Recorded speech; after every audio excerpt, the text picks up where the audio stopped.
ایک روایت میں آتا ہے کہ اللہ لیلۃ النصف من شعبان کی 15ویں رات کو آسمان دنیا پہ اپنی رحمتوں سے جلوہ گر ہوتا ہے اور فرماتا ہے کوئی رزق مانگنے والا، میں اس کی جھولیاں بھر دوں، ہے کوئی مغفرت طلب کرنے والا، میں اس کے گناہ معاف کر دوں، ہے کوئی مجھ سے عافیت مانگنے والا، میں اس کو عافیتوں سے نواز دوں، ہے کوئی فلاں چیز مانگنے والا، ہے کوئی فلاں چیز مانگنے والا، اس کی رحمتیں آواز دیتی ہیں، اور یہ آواز غروب آفتاب سے لے کر کے طلوع فجر تک مسلسل بندوں کو دی جاتی ہے، اور بندے اس کے حضور اگر دستے طلب دراز کریں، اپنی جھولی پھیلائیں، تو اللہ تعالیٰ ان کو ان کے مانگنے سے بھی زیادہ عطا فرماتا۔ ام المومنین سیدہ عائشہ رضی اللہ تعالی عنہا فرماتی ہیں کہ حضور علیہ السلام کو رمضان المبارک کے بعد سب سے زیادہ روزے شعبان المعظم میں رکھتے ہوئے دیکھا ہے۔ ماہ شعبان میں رمضان المبارک کا شدت سے انتظار کرنا، اس کی ہمیں ترغیب دی گئی ہے، بلکہ رجب کا چاند طلوع ہوتے ہی یہ دعا مانگا کرتے تھے میرے اور آپ کے آقا و مولا کہ اللہ ہمیں شعبان تک اور پھر رمضان المبارک تک پہنچا دے۔ اس مہینے کا آنے والے موسم نور کا استقبال کرنا، اس کے شوق میں بے تابیوں کا اظہار کرنا، یہ اللہ جل شانہ کے ساتھ محبت کی علامت ہے۔ شعبان المعظم کے دن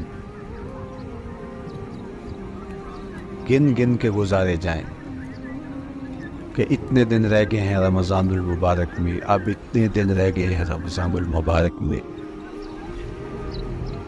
انسانی ذہن میں یہ سوال پیدا ہو سکتا ہے کہ متعینہ وقت پر تو اس مہینے نے آنا ہی ہے، اور اگر زندگی موجود رہی تو اس کو پا ہی لیں گے، تو اس شدت سے انتظار کرنے کا کیا مطلب؟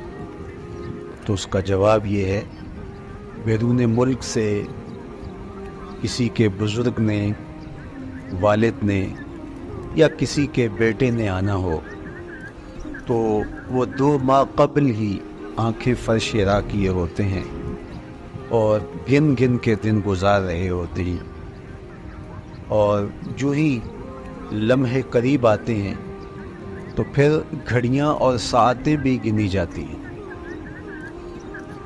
بار بار گھڑی دیکھتے ہیں، ابھی تک پہنچے نہیں، جبکہ یہ طے ہے کہ 5:02 پہ فلائٹ اترے گی۔ تو بار بار گھڑی دیکھنے کا مطلب لاہور سے 2 گھنٹے یہاں گجرانوالہ میں پہنچتے ہوئے لگیں گے، لیکن ہر 10 منٹ کے بعد کہ ذرا پتہ کرو کہاں تک پہنچے ہیں۔ کیا مطلب اس کا؟ مطلب اس کا یہ ہے کہ جب سینے میں کسی کا انتظار رکھا ہوا ہو تو پھر بے تابیاں، بے چینیاں، اضطراب موجود ہوتا ہے۔ ہم دنیا کے لوگوں کے ساتھ جو ربط و رشتہ رکھتے ہیں اس کے مطابق ان کا انتظار ہوتا ہے۔ کچھ آنے والے ایسے بھی ہوتے ہیں جنہوں نے ہمیں بتایا ہوتا ہے کہ فلاں دن ہم پہنچیں گے، اور وہ دروازے پہ دستک دے رہے ہوتے ہیں اور ہم سو کے اٹھ رہے ہوتے ہیں، اور اچانک جب پتہ چلتا ہے کہ فلاں باہر دروازے پہ دستک دے رہے ہیں تو ہم استقبال تو کر رہے ہوتے ہیں، لیکن ہمارے ذہن میں یہ بھی ہوتا ہے وہ میں بھول گیا، تو اب تو یہ کام بھی میرے ذمہ ہے، تو مجھے یاد آ گیا ہوتا۔